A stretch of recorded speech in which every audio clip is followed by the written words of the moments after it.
Good evening students.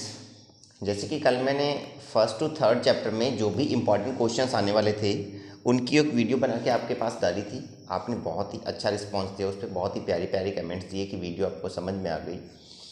और अभी मैं लाइव स्ट्रीमिंग भी करना था, शायद किसी तकनीकी खराबी के कारण लाइव नहीं आ पा रहा हूँ।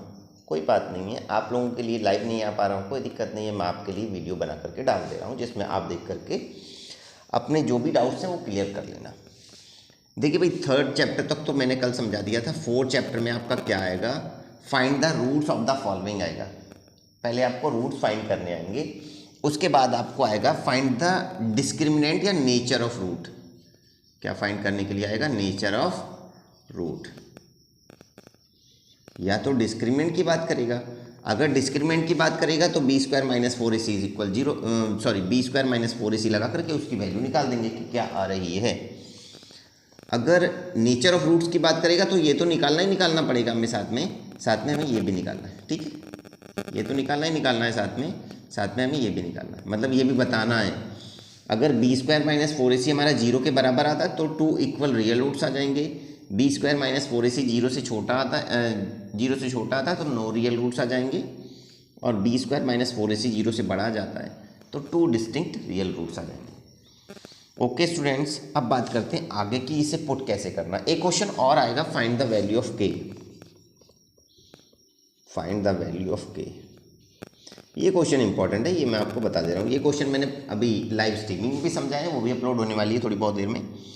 और अगर नहीं समझ में आए तो आप कमेंट बॉक्स में ज़रूर बताइएगा कि ये वाले क्वेश्चन सर कैसे होंगे। ये आएंगे 99.99% आएंगे ही आएंगे। इसका एक क्वेश्चन आपको मिलेगा ही मिलेगा। फाइंड द वैल्यू ऑफ के। अगर हमें के की वैल्यू फाइंड करनी है तो क्या करेंगे, देखिए जब आपको के की वैल्यू फाइंड करने के लिए देगा ना, तो या तो उसके इक्वल रूट्स दे रखे होंगे या उसका 1 0 दे रखा होगा। मतलब अगर पॉलिनोमियल चैप्टर में आएगा तो आपका 1 0 गिवन होगा।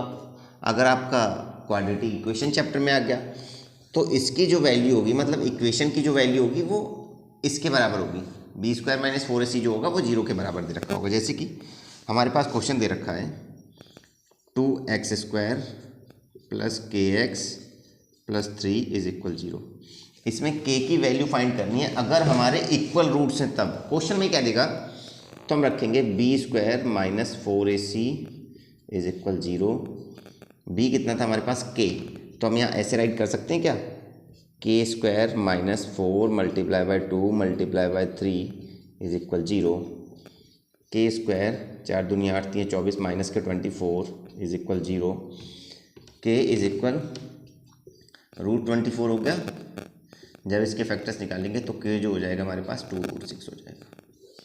ये क्वेश्चन आपको मिलेगा, 100% मिलेगा। क्वाड्रेटिक इक्वेशन में तो इतना ही आने वाला था।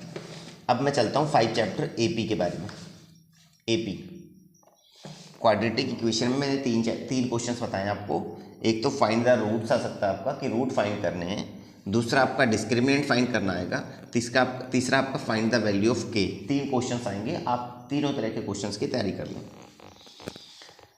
के वाला क्वेश्चन मैंने करा दिया है, ये भी क्वेश्चन मैंने करा रखे हैं। आप जाकर के मेरी प्रीवियस वीडियोज़ में चेक कर सकते हैं और वहाँ से देख करके अपनी जो भी क्यूरीज हैं वो क्लियर कर सकते हैं।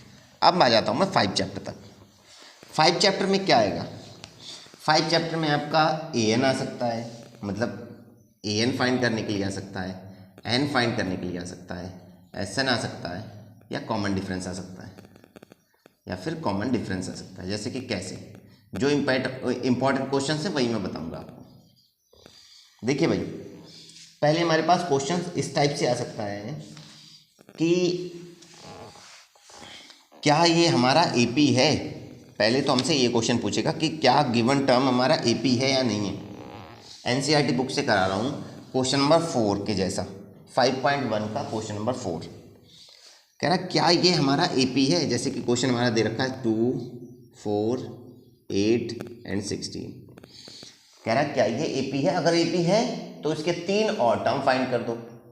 अगर एपी है तो 3 टर्म और फाइंड कर दो। अगर एपी नहीं है तो कोई बात नहीं, यहीं छोड़ दो। पहले तो हम डी निकालेंगे। ये हमारा a1 हो गया, a2 हो गया, a3 हो गया और A4 हो गया। आप बोलोगे हाँ बिल्कुल हो गया। जब हम D निकालते हैं तो A2 माइनस A1 होता है। भाई कोई भी AP कब होती है? जब उसका कॉमन डिफरेंस सेम होता है, मतलब सब में गैप सेम होना चाहिए, सब में गैप सेम होना चाहिए। अगर MCQs में आ जाए तो आप वैसे ही देख सकते हैं, इसके बीच 2 का गैप है, इसके बीच 4 का है, इसके बीच 8 का है। इस तरीके से आप कर सकते हैं। Is equal 4 minus 2 is equal 2, इन दोनों के बीच का जो गैप था वो हमारे पास 2 आ गया। D निकालेंगे A3 minus A2, 8 minus 4 is equal 4। फिर से D निकालेंगे A4 minus A3 is equal 16 minus 8 is equal 8। तो हम देख रहे हैं कि इसमें डिफरेंस 2 है, फर्स्ट डिफरेंस 2 है, सेकंड डिफरेंस 4 है और थर्ड डिफरेंस 8 है। तो ये हमारा AP की फॉर्म में नहीं है क्योंकि कॉमन डिफरेंस सेम नहीं है। अब कई क्वेश्चंस ऐसे आ जाते हैं जिसमें कॉमन डिफरेंस सेम होता है, जैसे क्वेश्चन हमारे पास दे रखा है यहाँ पर 2, 5.2, 3, 7.2। भाई अगर हम इस क्वेश्चन को इजी फॉर्मेट में लिखना चाहें तो 2, 2.5, 3, 3.5 ऐसे राइट कर सकते हैं। हाँ बिल्कुल, क्योंकि 5 का आधा 2.5 होता है और 7 का हाफ जो होता है 3.5 होता है। अब हम D निकाल लेंगे फिर से। वैसे ही देखेंगे इसके बीच में 0.5 का गैप है, इसके बीच भी 0.5 का गैप है, इसके बीच भी 0.5 का गैप है। तो ये हमारे AP की फॉर्म में है, ये हमारा AP की फॉर्म में है। अगर है AP की फॉर्म में तो 3 टर्म और फाइंड करो भाई, A1, A2, A3 और A4 तो दे रखा है। अब हमें A5 भी निकालना है, A6 भी निकालना है और A7 भी निकालना है। हम देख रहे हैं कि इनमें 0.5 ऐड होता चला जा रहा है, तो 3.5 में 0.5 ऐड हो गया तो 4 हो गया, 4.5 हो गया और ये 5 हो गया। A5 भी निकल आया, A6 भी निकल आया और A7 भी निकल आया। इस तरीके से क्वेश्चंस आपके आ सकते हैं। और क्वेश्चन आपका आ जाएगा नेक्स्ट टर्म आपका आ जाएगा nth term. Find the nth term of the AP। देखो कैसे क्वेश्चन आपका दे रखा होगा। अब मैं आ जाता हूँ 5.2 एक्सरसाइज पर, जो कि मोस्ट इंपॉर्टेंट है। 5.2 एक्सरसाइज के इसका एक करा दे रहा हूँ मैं। A हमारे पास गिवन है 7, फर्स्ट का फर्स्ट 7, D जो है हमारे पास वो 3 है, N जो है हमारे पास वो 8 है। हमें फाइंड क्या करना, AN फाइंड करना। देखिए AP का एक फॉर्मूला होता है AN is equal A plus N minus 1 D। AN is equal A कितना था हमारे पास 7, N कितना था हमारे पास 8 माइनस 1 और डिफरेंस कितना था हमारे पास 3। 7 का 7 प्लस 8 में से 1 गया तो 7 मल्टीप्लाई बाई 3, 7 प्लस इन दोनों की मल्टीप्लाई करेंगे। पहले हमें मल्टीप्लाई करना है, ना कि ऐड करना है। अगर ऐड कर दिया तो आंसर गलत हो जाएगा, क्योंकि बॉड मास वाला फॉर्मूला भी तो हमने पढ़ा है, बॉड मास का फॉर्मूला भी तो हमने पढ़ा है। पहले ब्रैकेट ओपन करेंगे, ब्रैकेट ओपन कर लिया, फिर ऑफ ओपन करेंगे, ऑफ है नहीं यहाँ पर, डिवीज़न है नहीं यहाँ पर, फिर मल्टीप्लाई करेंगे, उसके बाद ऐड करेंगे, उसके बाद सब्ट्रैक्ट करेंगे। ठीक, नेक्स्ट क्वेश्चन इसी का सेकंड, मतलब फर्स्ट का ही सेकंड दे रखा है आपके पास। ए जो दे रखा है हमारे पास, ए हमारे पास दे रखा है -18, डी हमारे पास दे नहीं रखा है, डी हमें फाइंड करना है। एन जो हमारे पास 10 दे रखा है और ए एन जो हमारा वो 0 दे रखा है। देखिए इस तरीके के क्वेश्चंस क्या करेंगे हम, फॉर्मूला यही रखना है, चाहे आपको ए फाइंड करना हो, डी फाइंड करना हो, एन फाइंड करना हो या ए एन फाइंड करना हो, फॉर्मूला आपको यही रखना है। A N is equal A plus N minus 1 D, यही तो होता है फॉर्मूला। हाँ बिल्कुल होता है भाई। ए एन कितना था हमारे पास 0 इज इक्वल ए कितना था हमारे पास -18, एन कितना था हमारे पास 10 माइनस 1, डी कितना था हमारे पास मालूम नहीं। ये जैसे ही 18 यहाँ आएगा तो प्लस का 18 हो जाएगा इज इक्वल 9D। जैसे डी को यहाँ से 9 1 जा 9, 9 2 जा 18, तो डी जो था हमारा वो कितना आ जाएगा भाई 2 आ जाएगा। डी भी हमें फाइंड हो गया, डी ही तो पूछ रहा था यहाँ पर, डी भी हमने निकाल ली। नेक्स्ट और थोड़ा सा आगे बढ़ेंगे। क्वेश्चन हमारे पास दे रखा find the number of term in each of the following APs. Question number 4 5.2 exercise का क्वेश्चन नंबर 4। देखो जो क्वेश्चंस के ज़्यादा मतलब आने के चांसेस हैं वो मैं आपको बता रहा हूँ, या चाहो तो मैं आपको एग्ज़ाम सैम्पल पेपर्स भी सॉल्व करा सकता हूँ, लेकिन मोस्टली बच्चों के पास सैम्पल पेपर है नहीं। मोस्टली बच्चों ने सैम्पल पेपर नहीं परचेस किए हैं, लेकिन एनसीईआरटी की बुक सबके पास है। तो इसलिए मैंने कल ये डिसाइड किया कि जो सैम्पल पेपर जिसके पास नहीं है वो बुक से पढ़ सकते हैं, इसलिए मैं बुक के ही क्वेश्चन सॉल्व करा दे रहा हूँ। फिर भी आपको सैम्पल पेपर की अगर नीड होगी तो मॉर्निंग में मैं लाइव आ सकता हूँ, आप जुड़ जाइए, मैं सैम्पल पेपर सॉल्व करा दूंगा। क्वेश्चन दे रखा है which term of the AP 3, 8, 13, 18 is 78। 3, 8, 13, 18 is 78, मतलब विच टर्म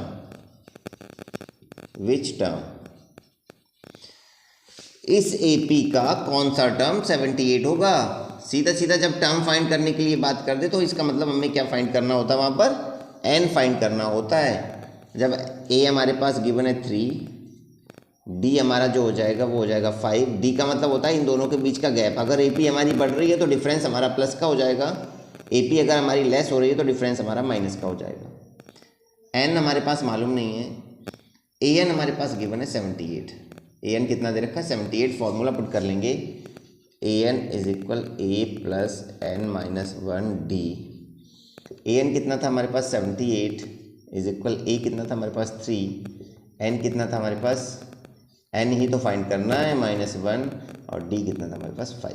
देखो एक ही ट्रिक में क्वेश्चन सॉल्व हो जाएगा। कई बच्चे क्या करेंगे, पहले 5 की N से मल्टीप्लाई करेंगे, फिर 5 की -1 से मल्टीप्लाई करेंगे। आपको ऐसा बिल्कुल भी नहीं करना है, मैं तरीका ही आपको ऐसा बताऊंगा कि आपको क्वेश्चन आसानी से निकल आएंगे। 3 प्लस का यहाँ करके माइनस का हो जाएगा 78 माइनस 3, ये 5 जो है यहाँ करके डिवाइड का हो जाएगा, अगर मल्टीप्लाई का है तो बचेगा क्या n माइनस 1 बच जाएगा। 78 में से 3 जाएगा तो बचेगा कितना भैया 75/5 इज इक्वल n माइनस 1। इसे काटेंगे 5 1 जा 5, 5 5 जा 25, n माइनस 1 जो हो जाएगा वो हमारा 15 आ गया, तो n हमारा कितना आ जाएगा 16 आ जाएगा। मतलब इस AP का 16th टर्म जो होगा वो क्या होगा 78 होगा। उम्मीद कर रहा हूँ कि क्वेश्चन आपके समझ में आ रहे होंगे। क्वेश्चन अगर समझ में आ जाए तो एक प्यारा सा कमेंट जरूर कर दें, यस सर का कमेंट कर दें। और कोई भी क्वेश्चन अगर आपको डाउट है तो वो आप कमेंट बॉक्स में पूछ सकते हैं। नेक्स्ट क्वेश्चन आपका दे रखा है, एक क्वेश्चन और टाइप से आएगा आपका, कह रहा है if the third term and the 9th term, या फिर how many 3 digits number are divisible by 7। ये क्वेश्चन मैं कराऊंगा, इंपॉर्टेंट है question. How many 3 digits number are divisible by 7। देखो भाई, अगर हम बात करेंगे 3 डिजिट्स के नंबर की, क्वेश्चन नंबर 13, एक्सरसाइज 5.2 का क्वेश्चन नंबर 13, 5.2 का क्वेश्चन नंबर 13। देखिए भाई, अगर हम बात करेंगे, वो कह रहा है how many 3 digits number are divisible by 7, मतलब ऐसे 3 डिजिट्स के कितने नंबर होंगे जो 7 से डिविजिबल हों। अगर हम बात करेंगे 3 डिजिट्स के नंबर की तो 100 से स्टार्ट होंगे वो, और जाकर के लास्ट जब हो जाएंगे वो हो जाएंगे 999 तक जा रहे हैं ना। ठीक है, आप बोलोगे हाँ बिल्कुल। हम देखेंगे क्या ये 100 जो है 7 से पूरा डिवाइड हो रहा है। हम यहाँ डिवाइड करके देख लेंगे 100 को। 7 1 जा 7 बचा 3, ऊपर से 0 उतार लिया, 7 4 जा 28। मतलब हमें यहाँ पर जो पहला नंबर होता है हमें उसमें बड़ा राइट करना है। 7 5 जा कितना हो जाएगा 35। मतलब अगर हम बात करेंगे यहाँ पर कि अगर इस 100 में 5 और जोड़ देते हम तो ये नंबर पूरा कट जाता। अगर हम बात करेंगे कि 100 में 5 और जोड़ दें तो ये नंबर पूरा कट जाएगा। हाँ बिल्कुल भाई, तो ए जो हो जाएगा हमारे पास 105 हो जाएगा। ठीक है, अब हम बात करेंगे 999 की। पहले नंबर में हमें जोड़ना होता है, दूसरे नंबर में जो रिमाइंडर बचे उसे सब्ट्रैक्ट करना होता है। 7 1 जा 7 बचा कितना 2 29, 7 4 जा 28, 1 9 7 2 जा 14, कितना बच गया 5 बच गया। अब इसमें से अगर हम 5 घटा देंगे तो इसका मतलब ये पूरा कट जाएगा। फॉर एग्जांपल अगर हमारे यहाँ 4 होता और यहाँ भी 4 उतर के आता तो पूरा कट जाता, ये पूरा कट जाता। इसका मतलब इसमें से 5 लेस हो रहा है, तो जो AN हमारा हो जाएगा वो 994 हो जाएगा। और डी जो हमारा होता है ना भाई, जिसके डिविजिबल की बात कर दे या जिसके मल्टीपल की बात कर दे, जैसे कि यहाँ क्वेश्चन कह रहा है कि how many 3 digit number are divisible by 7, तो डिफरेंस हमारा 7 हो जाएगा। अगर 3 की बात करेगा तो डिफरेंस 3 हो जाएगा, 9 की बात करेगा तो डिफरेंस 9 हो जाएगा। मतलब जिसके मल्टीपल्स पूछेगा या जिसके डिविजिबल पूछेगा कि कितने नंबर इससे डिविजिबल हैं, तो हम उसी को डिफरेंस में राइट कर देते हैं।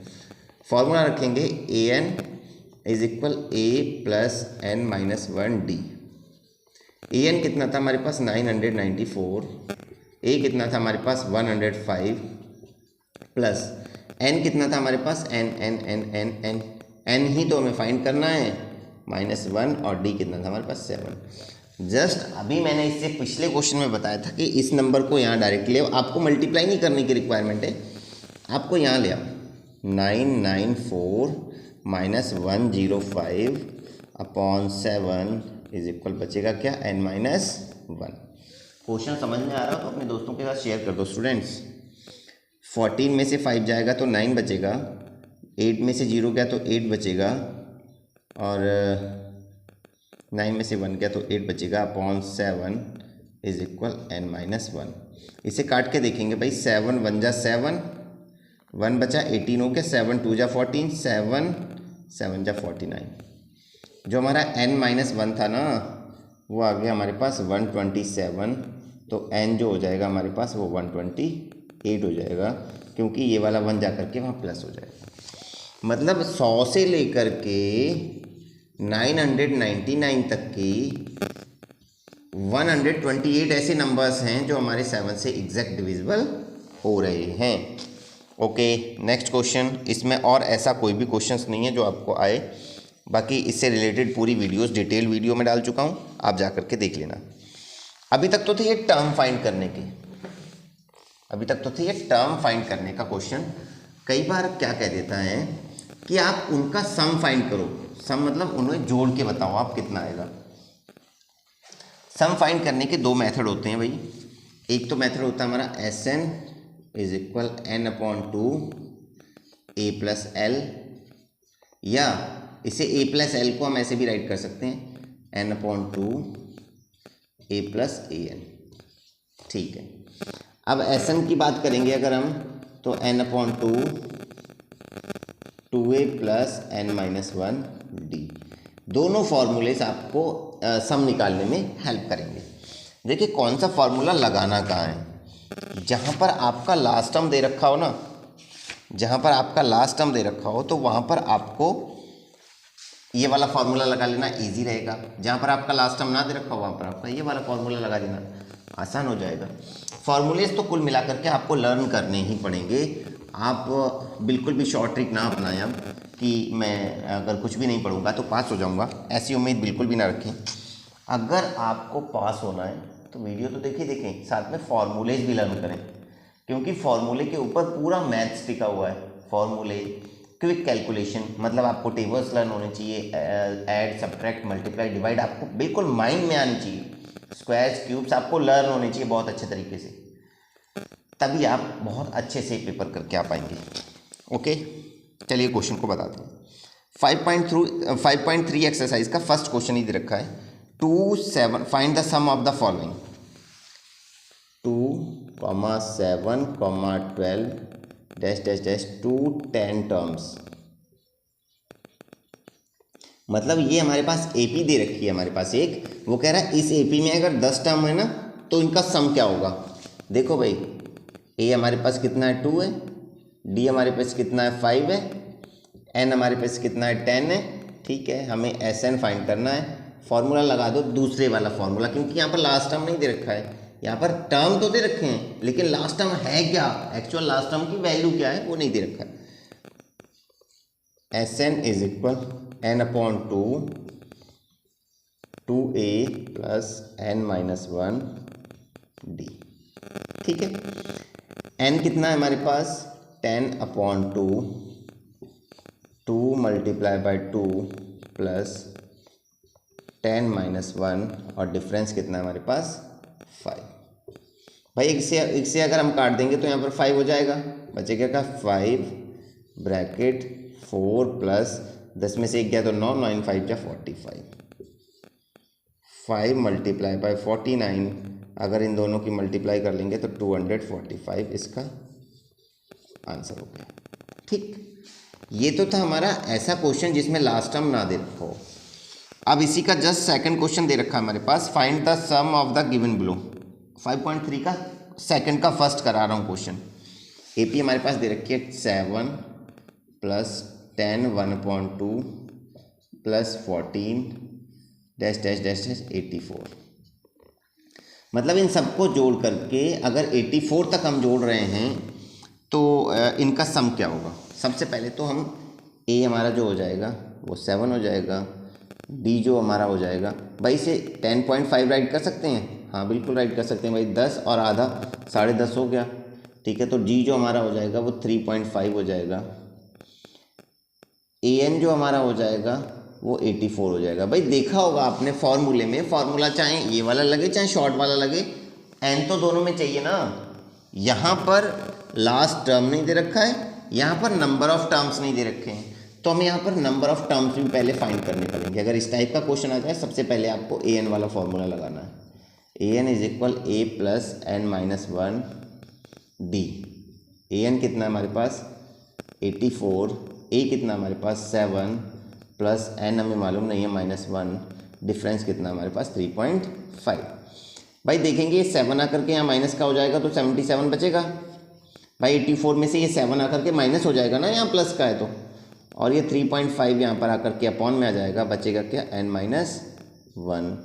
पॉइंट हटाया, 0 बढ़ा लिया, 35 2 जा 70, 35 2 जा 70, n-1 इज इक्वल 22। तो जो n है हमारा वो कितना आ जाएगा भैया 23 आ जाएगा। n हमारा 23 आ गया। अभी क्वेश्चन फिनिश नहीं हुआ है, अभी हमें एसएन तो फाइंड करना ही है, अभी हमें नंबर ऑफ टर्म्स फाइंड हुए हैं। पहले एसएन वाला फॉर्मूला लगा देंगे अब हम। SN is equal n/2 a plus L. L का मतलब होता है लास्ट टर्म, 23/2 a कितना हमारे पास 7 और लास्ट टर्म कितना हमारे पास 84। भाई 23/2 मल्टीप्लाई बाई इन दोनों को जोड़ लेंगे तो 91 आ जाएगा।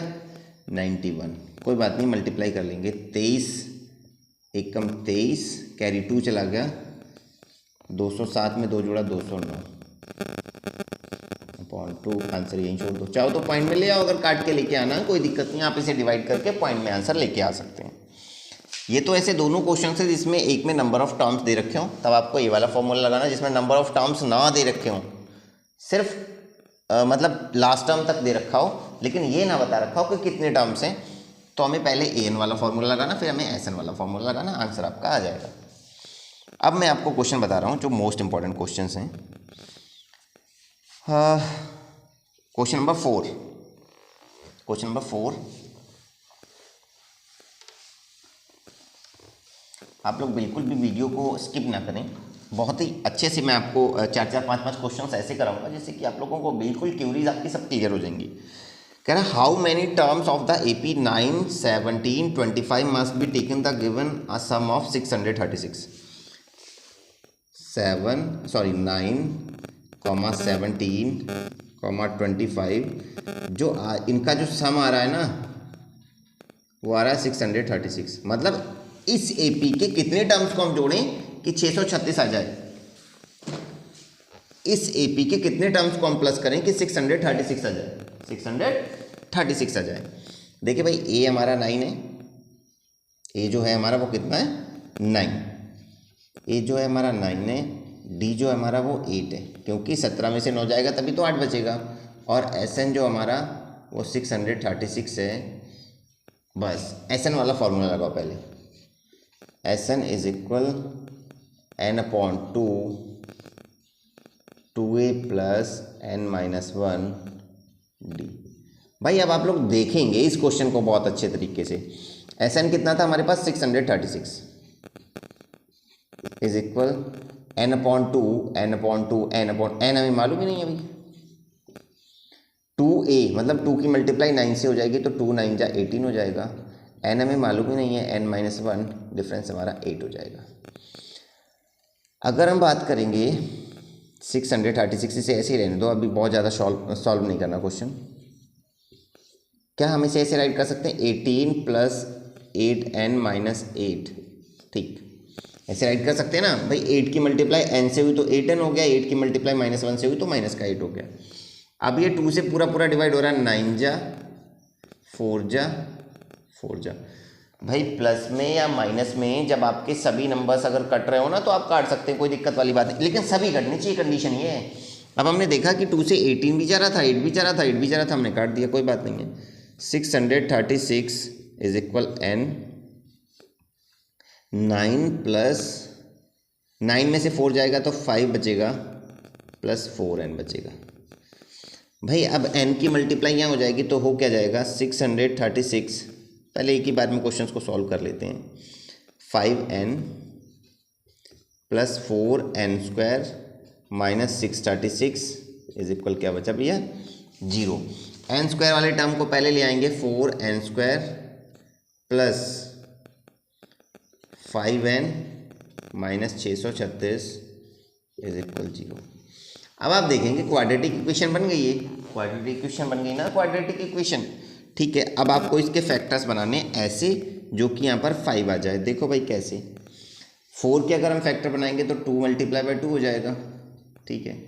636 के फैक्टर हम निकाल लेते हैं पहले, 2 3 जा 1 जा 8 जा, 2 1 जा 5 जा 9 जा, आई थिंक 2 1 जा 2, 2 5 जा 10, 2 9 जा 18, 1 5 9, हाँ ठीक है।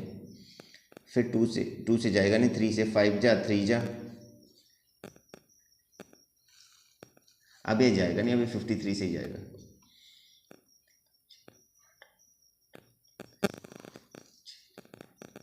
ठीक है, अगर हम 53 में से 48 को माइनस कर देंगे तो हमारे पास 5 बच जाएगा, और 53 और 48 की मल्टीप्लाई करेंगे तो इतना आ जाएगा। हम इसे ऐसे राइट करेंगे 4n² + 53n + 53n - 48n + -636 = 0। अब हमारे पास ये क्वाड्रेटिक इक्वेशन बन गई। अब हमें नंबर ऑफ रूट्स जैसे कि हम फाइंड करते थे वैसे ही आप फाइंड करेंगे, यहाँ पर क्वाड्रेटिक इक्वेशन फॉर्म हो गई है हमारे पास। इन दोनों में कुछ कॉमन नहीं हो रहा है, n कॉमन हो रहा है तो n को बाहर ले लेंगे, अंदर क्या बचेगा 4n + 53। इन दोनों में क्या कॉमन हो रहा है, इन दोनों में 12 कॉमन हो रहा है, माइनस के 12 को अगर हम बाहर ले लेंगे तो बचेगा क्या 4n - 53। अब n - 12 4n + 53 प्लस, एक बात आपको ध्यान रखनी है, n कभी भी अपॉन में नहीं आता है, पॉइंट पे नहीं आता है, माइनस में नहीं आता है। n - 12 = 0, तो n = 12 हो जाएगा भाई, हो जाएगा, आप बोलोगे बिल्कुल सही है। 4n + 53 = 0, तो n = -53/4 हो जाएगा, हाँ हो जाएगा। भाई ये तो हमारा निगलेक्ट हो गया क्योंकि अपॉन में भी आ रहा है और माइनस में भी आ रहा है, तो इसे तो हमें लेना नहीं है। तो n हमारा कितना आ जाएगा 12 आ जाएगा, तो आंसर हमारा क्या हो जाएगा 12। ठीक है, क्वेश्चन आपको समझ में आ रहे होंगे, बहुत अच्छे से क्वेश्चन समझाने की कोशिश कर रहा हूँ। एक क्वेश्चन जो कि मोस्टली आपको देखने को मिलेगा, क्वेश्चन दे रखा आपके पास an = 3 + 4n, an = 3 + 4n। आपका क्वेश्चन इस टाइप से आएंगे, आपके नंबर ऑफ डिजिट्स चेंज हो सकते हैं, कोई दिक्कत नहीं है। an = 3 + 4n, an = 3 + 4n। इसके सम ऑफ फर्स्ट 15 टर्म्स फाइंड करने। दूसरा क्वेश्चन हमारे पास दे रखा है an = 9 - 5n। देखिए अब पहले तो ये क्वेश्चन सॉल्व कर लेंगे, उसके बाद वो क्वेश्चन सॉल्व करेंगे। an अगर हम बात करेंगे a1 की तो 3 + 4 × 1 हो जाएगा, 3 + 4 = 7 हो जाएगा। अगर हम बात करेंगे a2 की तो 3 + 4 × 2 हो जाएगा, 3 + 8 = 11 हो जाएगा। बस हमें AP चाहिए थी, AP मिल रही है, 7 और 11 मिल गया। अगर हम डिफरेंस निकालेंगे तो डिफरेंस हमारा 4 आ गया निकल करके, ठीक है। कितने टर्म्स की बात कर रहा है, मतलब 15 टर्म्स का सम फाइंड करने की बात कर रहा है, फाइंड कर लो। SN वाला फॉर्मूला लगा लो, n/2 2a plus bracket n-1 d, ठीक है। ये क्वेश्चन इंपॉर्टेंट है, आएगा इस टाइप का क्वेश्चन। n/2 मतलब 15/2 ब्रैकेट 2a, 2 की मल्टीप्लाई a से होनी है, ये कितना है 7, 14 प्लस n कितना है 15 -1 और डिफरेंस कितना हमारे पास 4। भाई अगर हम बात करेंगे तो 15/2 ब्रैकेट 14 प्लस 14 4 या 56 हो गया, ठीक है। जस्ट अभी मैंने बताया था कि अगर आपका प्लस में माइनस में आपका दोनों कट रहे हैं तो आप काट सकते हैं, नहीं कट रहे हैं कोई दिक्कत नहीं, फिर भी आपका आंसर आ जाएगा। देखो कैसे, 15/2 मल्टीप्लाई बाय, इन्हें जोड़ेंगे तो 70 आ जाएगा, इसे काट लेंगे 35 आ गया, बचा क्या हमारे पास 15 मल्टीप्लाई बाय 35, इन दोनों की मल्टीप्लाई कर लेंगे, 15 5 या 75 कैरी 7 चला गया, 15 3 या 45, आंसर आ गया हमारे पास 525। सेम क्वेश्चंस आपको खुद करना है, इसके जैसा, बिल्कुल इसी के जैसा है, सेम क्वेश्चन आपको करना है। इस चैप्टर में आई थिंक और कोई क्वेश्चन नहीं बचा है, इस तरीके से क्वेश्चन आपके आ सकते हैं। और अगर कोई और क्वेश्चन भी बचा होगा तो मैं मॉर्निंग में सैम्पल पेपर आपको कराने की कोशिश करूँगा।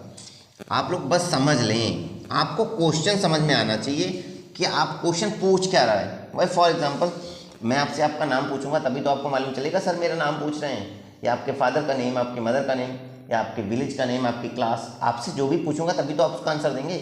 फर्स्टली आपको क्वेश्चन समझ में आना चाहिए कि क्वेश्चन आखिरकार पूछ क्या रहा है। सम पूछ रहा है, an पूछ रहा है, डिफरेंस फाइंड करने के लिए बात कर रहा है, a फाइंड करने के लिए बात कर रहा है, क्या फाइंड करने के लिए बात कर रहा है, ये आपको समझ में आना चाहिए। और वीडियो आपको कैसी लग रही है ये भी आप कमेंट कर दिया करें, वीडियो को लाइक शेयर कर दिया करें, चैनल को सब्सक्राइब कर दें। एंड अब आ जाते हैं 6 चैप्टर पर। 6 चैप्टर ट्राइंगल, अच्छा चैप्टर है, बहुत अच्छा चैप्टर है ट्राइंगल। देखिए भाई साहब, ट्राइंगल आखिर है क्या? ट्राइंगल एक ऐसा फिगर, एक ऐसा पॉलीगन, क्लोज पॉलीगन जिसकी 3 साइड्स होती हैं, वो ट्राइंगल होता है, ठीक है। इसका बेसिक मैं सब समझा चुका हूँ, आप जाकर के मेरी वीडियो तो देखें, आपके सभी डाउट्स क्लियर हो जाएंगे। बस इसमें आपको एक चीज़ समझनी है, जो इंपॉर्टेंट क्वेश्चंस हैं वो मैं आपको बता रहा हूँ। इसमें आपको एक चीज़ समझनी है, ABCDE BPT आ रही है आपकी basic proportionally theorem, means theorem is on page number I think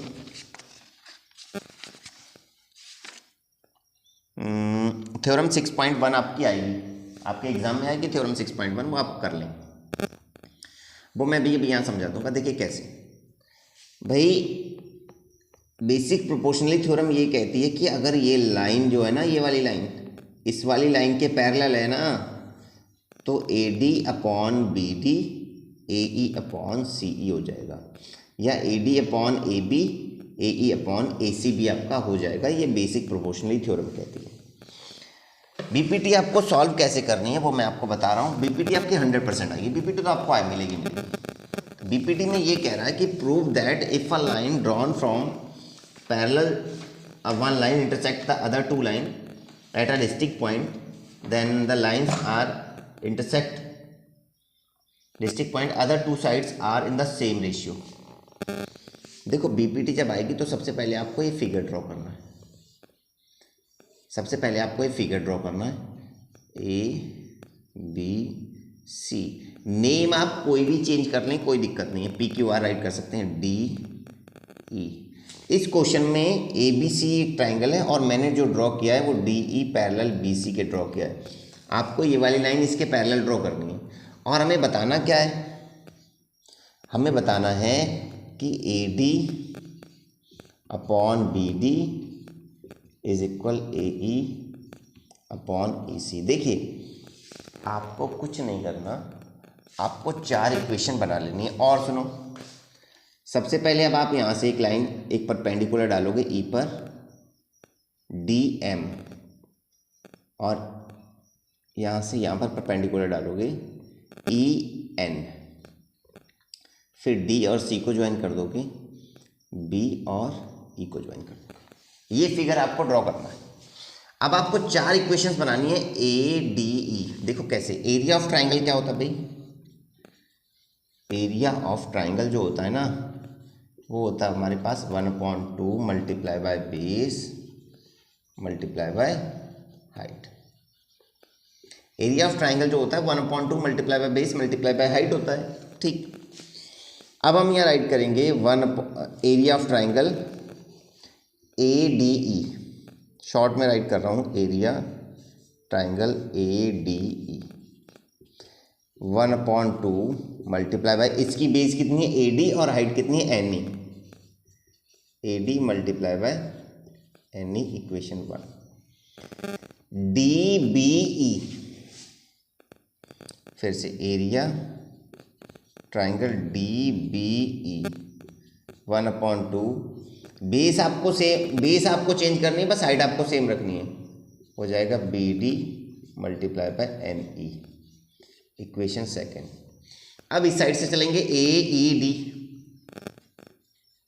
area triangle A E D 1/2, इसकी बेस क्या थी ए ई और हाइट क्या थी D M, A E multiply by D M, equation 3।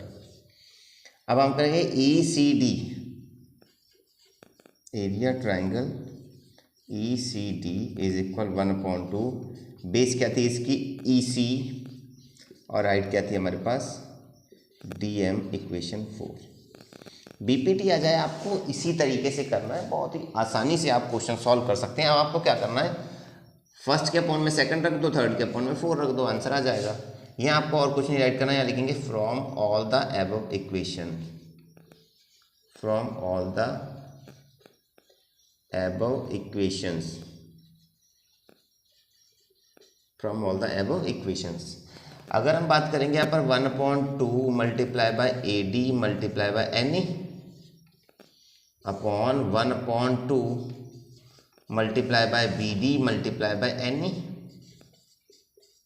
Multiply by N E is equal 1/2 multiply by A E multiply by D M 1/2 multiply by E C multiply by D M.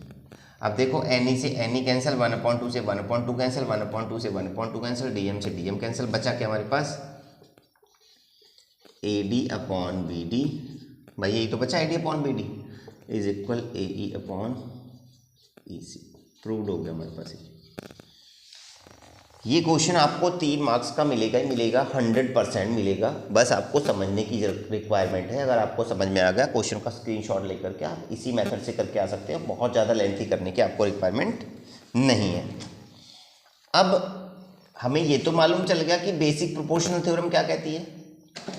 Basic proportionally theorem ये कहती है कि अगर आपके triangle में एक side दूसरी की पैरेलल है ना, तो इंटरसेक्टिंग साइड्स जो होंगी वो सेम रेशियो में होंगी, इंटरसेक्टिंग साइड्स जो होंगी वो सेम रेशियो में डिवाइड हो रही होंगी। और इससे मिलता जुलता क्या क्वेश्चन है, एक क्वेश्चन आपका जो आने वाला है वो मैं आपको बता रहा हूँ। क्वेश्चन दे रखा है आपके पास, इफ क्वेश्चन हमारे पास दे रखा है question number 14, no question number which question I am doing. जो इम्पोर्टेंट है वो क्वेश्चन है आपका थर्ड 6.3 एक्सरसाइज का थर्ड क्वेश्चन, 6.3 का क्वेश्चन नंबर थर्ड कह रहा है ना, diagonal AC and BD of a trapezium ABCD will AB parallel DC। एक ट्रेपेजियम है जहाँ पर ABCD, इसके डायगोनल एक दूसरे को इंटरसेक्ट करते हैं ऊपर, ठीक है। अब सिमिलैरिटी क्रिएशन लगाना है, मतलब हमें पैरेलल लाइन ड्रॉ करके नहीं करना है, यहाँ पर सिमिलैरिटीज जो ट्राइंगल्स को सिमिलर करने का रूल लगा करके हमें बताना है AO अपॉन BO, AO अपॉन CO, sorry is equal B O upon D O. बहुत ही आसान क्वेश्चन है, बस आपको क्या करना है, आपको ये दोनों ट्राइंगल ले लेने हैं, ए ओ बी डी ओ सी। अब हम राइट करेंगे यहाँ पर in triangle A O B and triangle D O C. A O B D O C दो ट्राइंगल ले लिए हमने। अब अगर हम बात करेंगे ए बी जो है वो डी सी के पैरेलल है, क्वेश्चन में पहले ही दे रखा है A B parallel D C. जब डी सी के पैरेलल है तो ये वाला एंगल जो होगा इसके इक्वल हो जाएगा, अल्टरनेट इंटीरियर एंगल, और ये वाला जो एंगल होगा वो इसके इक्वल हो जाएगा। और ये जो एंगल है ये वाला, that one is equal to that angle. Angle O A B is equal angle O C D. जो ये वाला एंगल है ना वो इसके बराबर हो जाएगा, मीन्स यहाँ पर जेड फॉर्म हो रहा है ऐसे, और ये वाला जेड ऐसे फॉर्म हो रहा है, बी वाला यहाँ पर हो जाएगा अल्टरनेट इंटीरियर एंगल।